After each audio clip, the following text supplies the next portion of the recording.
Good afternoon, classmates and John. Today I will present a video to you about my animation journey.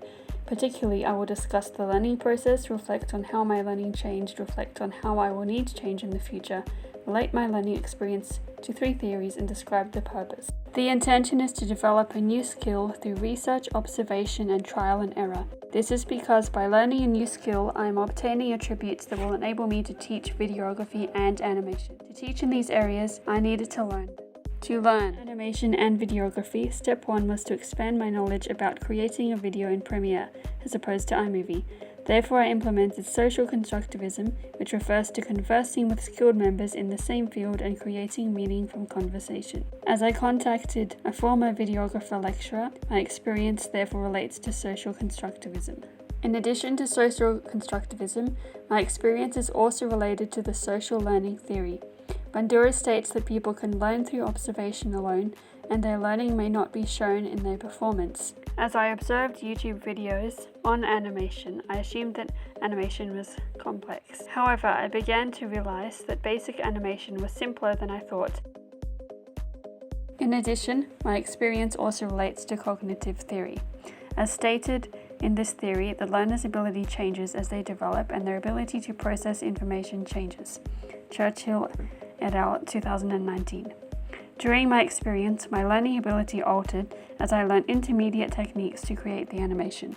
A technique I learned to create this animation was tweening.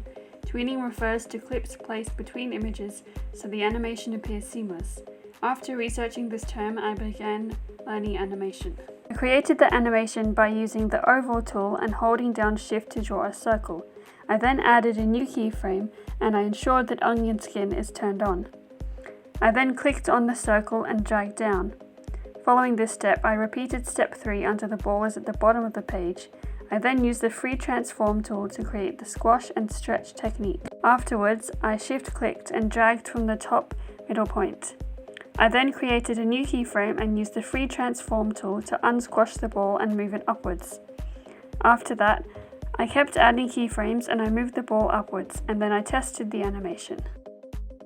When learning, I experienced difficulties. For instance, I could not reverse the frames, which resulted in a disjointed, inaccurate animation. I tried to determine why this was occurring, however I was unsuccessful. I thought I was unsuccessful because I'd missed a step, however I realized that the technique I had done did not work. Therefore I selected each clip individually and reversed them. Encountering this problem caused me to assume that animation was too difficult. However, throughout the learning process, I changed by gaining confidence through researching, observing, and attempting. I therefore realized the need to continue changing to develop my professional identity. To achieve this, I need to remain confident by changing my viewpoint when I attempt new tasks. As students are required to gain new skills, a teacher must be confident.